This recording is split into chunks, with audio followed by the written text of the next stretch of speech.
वातावरण एवढं मस्त झालंय, अशा वातावरणामध्ये सारखं काहीतरी मस्त चटपटीत असं खावंसं वाटतं, पण तेही अगदी इन्स्टंट बनवायचं आहे. चला तर मग आज बनवूयात. बाहेर छान रिमझिम पाऊस पडतोय, तर गरमागरम असा झटपट होणारा अगदी 5 मिनिटमध्ये फ्राईड राईस कसा बनवायचा, चला तर मग बघूयात. सर्वात प्रथम मी असा जो लांब बिर्याणीवाला तांदूळ असतो तो 1 वाटी तांदूळ घेतला आहे. तुम्हाला जेवढ्या क्वांटिटीमध्ये भात बनवायचा आहे तेवढ्या क्वांटिटीमध्ये तुम्ही हा तांदूळ घ्या. मी सुरुवातीला 1 वाटी तांदूळ इथे घेतलेला आहे. आता आपल्याला सर्वात प्रथम काय करायचं आहे, हा तांदूळ स्वच्छ धुवून तो शिजण्यासाठी ठेवायचा आहे. आता शिजत घालताना यामध्ये तांदूळ स्वच्छ ऑलरेडी आपण धुवून घेतला आहे, पाणी ठेवलं आहे त्याच्या मापानुसार, आणि यामध्ये चवीनुसार मीठ घालणार आहोत. पाण्याचं प्रमाण थोडंसं कमीच टाकायचं, कारण का आपल्याला 80 ते 90% भात शिजवून घ्यायचा आहे. अगदी जास्त भात शिजवायचा नाही, कारण तो नंतर सर्व भाज्यांसोबत आपल्याला परतून घ्यायचा आहे. भात शिजवताना तुम्ही 1 स्पून तेल किंवा तूप घातलं तरीही चालेल. आता तोपर्यंत आपण भाज्या कट करून घेऊयात. यासाठी आपल्याला या भाज्या लागणार आहेत. मी कोबी घेतलेला आहे, 1 कांदा, गाजर, 2 सिमला मिर्च आणि कोथिंबीर बारीक चिरून घेतलेली आहे. आता या सर्व भाज्या आपण बारीक कट करून घेऊयात. याचबरोबर लसूण देखील बारीक चिरून मी घेतलेला आहे. आता सर्व भाज्यांचं प्रिपरेशन आपल्याला झालं आहे. आता तोपर्यंत इकडे आपला भात शिजून झालेला आहे. तो भात आपण मोकळा करून घेऊयात, म्हणजे चमच्याच्या साहाय्याने सुटसुटीत करून घेऊयात. पण या फ्राईड राईस बनवताना एक ट्रिक लक्षात ठेवा, कधीही भात गरम गरम असताना असा सुट्टा करायचा नाही. थोडा भात थंड होऊन द्यायचा, तो ऑटोमॅटिकली असा मस्त सुटसुटीत होतो. जर गरम भात तुम्ही असा परतवायला गेला किंवा सुटसुटीत करायला गेला तर तो अजूनच जास्त चिकटून बसतो. म्हणून भात थंड होऊन द्यायचा आणि एक 5 ते 10 मिनटं भात मस्त थंड झाला की बघा अगदी सुटसुटीत छान आपला भात शिजलेला आहे. आता आपण झटपट फ्राईड राईस बनवायला घेऊयात. कढई इथे गरम झाली आहे. मी 2 ते 3 टीस्पून इथे तेल वापरणार आहे. आता तेल आपण गरम होऊन द्यायचं. तेल गरम झालं की यामध्ये जो बारीक चॉप करून घेतलेला लसूण आहे तो सर्वात प्रथम आपण लसूण या तेलामध्ये टाकणार आहोत. लसूण मस्त अगदी गोल्डन होईपर्यंत तेलामध्ये परतून घ्यायचा. गार्लिकचा जो फ्लेवर येतो आणि खाताना हा मस्त तळलेला जो लसूण दाताखाली येतो ना, त्याची टेस्टच फार वेगळी लागते, फार मस्त लागतो. तुम्ही देखील असा प्रकार एकदा मस्त लसूण तेलामध्ये तळून घ्या सुरुवातीला, बघा तुम्हालाही याची टेस्ट नक्की आवडेल. आता हा लसूण अगदी आपल्याला सोनेरी रंगाचा होईपर्यंत एकसारखा स्लो गॅसवरतीच मस्त परतून घ्यायचा आहे. आता लसूण परतल्यानंतर यामध्ये आपण जो बारीक कट करून घेतलेला कांदा आहे, बारीक नाही ॲक्च्युली मी इथे उभा असा लांब कांदा चिरून घेतलेला आहे, हा सर्व कांदा देखील यामध्ये लसूणसोबतच आता परतून घेऊयात. कांदा आणि सर्व भाज्या आपल्याला अगदी जास्त शिजवून घ्यायच्या नाहीत, अगदी मीडियम अशा थोड्याशा कच्च्याच ठेवायच्या. फ्राईड राईसमध्ये जास्त शिजवलेल्या भाज्या या टेस्टी लागत नाहीत. आता या सर्व भाज्या सुरुवातीला आपण कांदा परतून घेऊयात.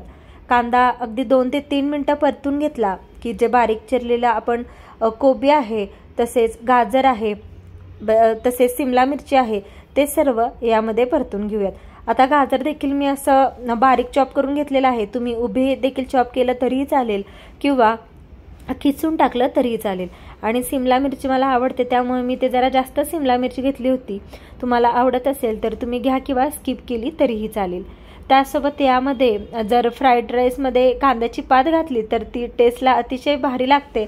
आणि जर बीन्स असेल तर बीन्सही अगदी बारीक चॉप करून टाकलं तरी त्याची चव छान लागते.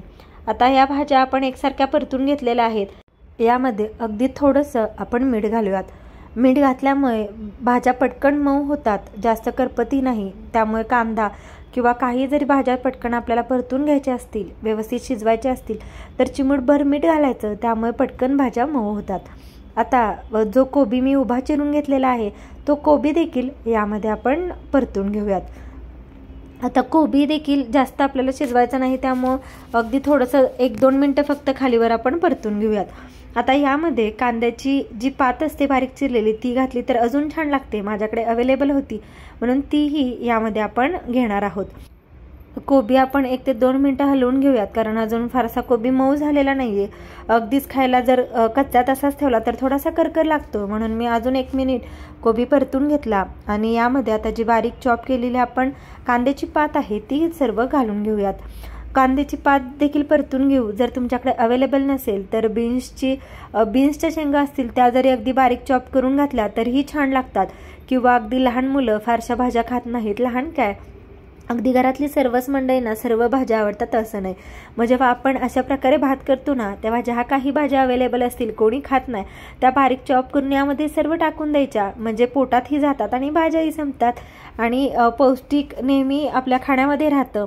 मग आता ह्या सर्व भाज्यांना मी 2 मिनिटासाठी झाकून ठेवलं आणि मस्त एक वाफ दिली. आता यामध्ये हा मी शेजवानचा फ्राईड राईस मसाला वापरते. यामुळे भाताला खरंच खूप मस्त टेस्ट लागते. आता या ज्या भाज्या आपण परतून घेतलेल्या आहेत या भाज्यांमध्येच मी अर्धा मसाला भाज्यांमध्ये घालते आणि अर्धा मसाला जेव्हा आपण भात यामध्ये मिक्स करतो तेव्हा घालते. म्हणजे भाज्यांनाही मसाला लागतो आणि जो भात परतणार आहे आपण त्या भातालाही मसाला लागतो. त्यामुळे हा मसाला घालताना आधी थोडासा भाज्यांमध्ये आपण टाकून घेऊयात.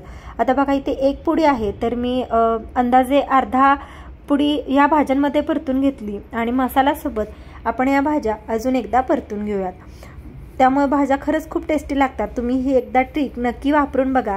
अर्धी पुडी भाज्यांमध्ये अगोदर घालायची, भाज्या त्यामध्ये मस्त परतून घ्यायच्या. त्यामुळे भाज्या खायला टेस्टी लागतात. जी मसाल्याची चव आहे ती भातालाही लागते आणि भाज्यांनाही लागते. आपण जर फक्त वरून भात घातल्यानंतर जर घातला ना मसाला तर त्या फक्त भातालाच टेस्ट लागते मसाल्याची, भाज्यांना फारशी टेस्ट लागत नाही. आता यामध्ये जो आपण शिजवून घेतलेला राईस आहे तो सर्व राईस देखील मिक्स करून घेऊयात. आता हा राईस देखील आपण अगदी फारसा 100% शिजवला नाही आहे, 90% शिजवून घेतला आहे. आता जो राहिलेला मसाला होता ना बघा, आता भात घालून घेतलाय. आता या भातावरती जो राहिलेला मसाला आहे फ्राईड राईस मसाला तो टाकून घेऊयात. म्हणजे आणि झालं काय, खालच्या भाज्यांनाही मसाला लागला आणि याचा जो वरती आपण भात परतणार आहोत त्या भातालाही मसाला लागतो. त्यामुळे याची टेस्ट अजून वाढते. आता हे सर्व आपण एकसारखं परत एकदा मिक्स करून घेणार आहोत. एवढा मस्त स्मेल येतोय ना, कधी ताटामध्ये घेईल आणि कधी टेस्ट करेल असं झालंय. व्यवस्थित आपण मस्त परतून घेऊयात आणि 2 मिनिटासाठी याला परत एकदा झाकण बंद करून ठेवूयात. हा भात खायला अतिशय मस्त लागतो, टेस्टी लागतो. अगदी मुलांच्या टिफिनलाही तुम्ही देऊ शकता किंवा जर उरलेला रात्रीचा भात असेल तर त्या भाताचा देखील तुम्ही असा फोडणीचा किंवा फ्राईड राईस मसाला घालून मस्त भात बनवू शकता. अगदी सिंपल इझी रेसिपी आहे, झटपट बनते आणि खायलाही टेस्टी लागते. तुम्ही देखील ही इन्स्टंट फ्राईड राईसची रेसिपी एकदा नक्की बनवून बघा. व्हिडिओ आवडला असल्यास व्हिडिओला लाईक करा, कमेंट करा, शेअर करा. आता बघा आपला भात मस्त परतून झालाय. आता 2 मिनिटासाठी हे झाकण बंद करून ठेवूयात. म्हणजे वाफेवरती थोडासा जो कच्चापणा आहे भाताला तोही जाईल आणि सर्व भाज्या मसाले मस्त यांचा फ्लेवर येईल आणि 2 मिनिटानंतर आपण हे झाकण काढून सर्व करण्यासाठी रेडी आहे. आपला फ्राईड राईस बनवून तयार आहे. तुम्ही देखील एकदा ही रेसिपी नक्की बनवून बघा, ट्राय करा. खायला फार मस्त लागते. तुम्हाला ही माझी इन्स्टंट फ्राईड राईसची रेसिपी आवडली असल्यास व्हिडिओला लाईक करा, कमेंट करा, ही रेसिपी शेअर करा आणि चॅनलला सबस्क्राईब करायला विसरू नका.